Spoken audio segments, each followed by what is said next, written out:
देखिए, आपके मन में भय क्यों होता है, ये प्रश्न मेरे मन में है। क्या आप पहली बार एग्जाम देने जा रहे हैं क्या? आप में से कोई नहीं है जो पहली बार एग्जाम देने जा रहा है। मतलब कि आपने बहुत सारी एग्जाम दे चुके हैं और अब तो आप प्रकार से एग्जाम के इस दौर से आखिरी छोर की तरफ पहुंच चुके हैं।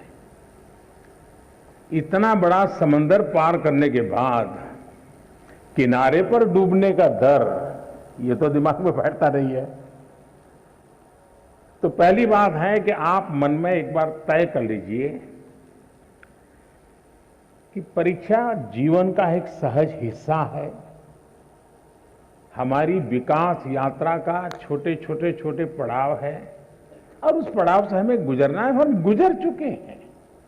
जब इतनी बार हम एग्जाम दे चुके हैं, एग्जाम देते देते देते एक प्रकार से हम एग्जाम प्रूफ हो गए हैं। और जब ये विश्वास पैदा हो जाता है तो ये नहीं, आने वाली किसी भी एग्जाम के लिए ये अनुभव अपने आप में आपकी ताकत बन जाते हैं।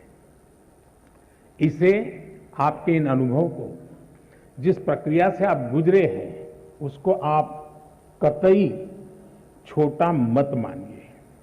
दूसरा, ये आपके मन में जो पैनिक होता है, क्या ये तो नहीं है कि प्रिपेयर्डनेस में कमी है?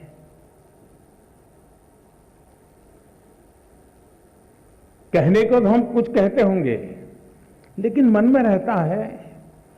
मेरा आपको सुझाव है, अब एग्जाम के बीच में समय तो ज्यादा है नहीं, इस बोझ को जीना है कि जो किया है उसमें विश्वास भर करके आगे बढ़ना है।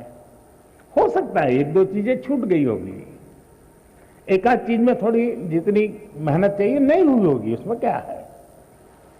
लेकिन जो हुआ है उसमें मेरा आत्मविश्वास भरपूर है, तो वो बाकी चीजों में भी वो ओवरकम कर जाता है।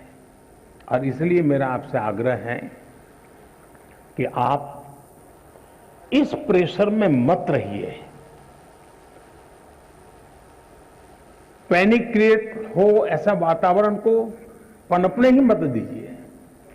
जितनी सहज दिनचर्या आपकी रहती है, उतनी ही सहज दिनचर्या में आप अपने आने वाले परीक्षा के समय को भी बिताइए।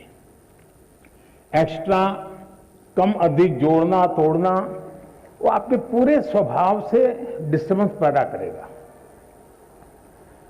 वो ये करता है तो चलो मैं भी ये करूंगा, मेरा एक दोस्त ऐसा करता है इसलिए उसको अच्छे मार्क्स आते हैं, मैं भी वो करूं। आप वो कुछ मत कीजिए जो आपने सुना है, आप वही कीजिए जो इतने समय से आप करते आए हैं, और उसमें आप विश्वास भरिए। मुझे पक्का भरोसा है आप पर कि आप बहुत सरलता से, उमंग से, उत्साह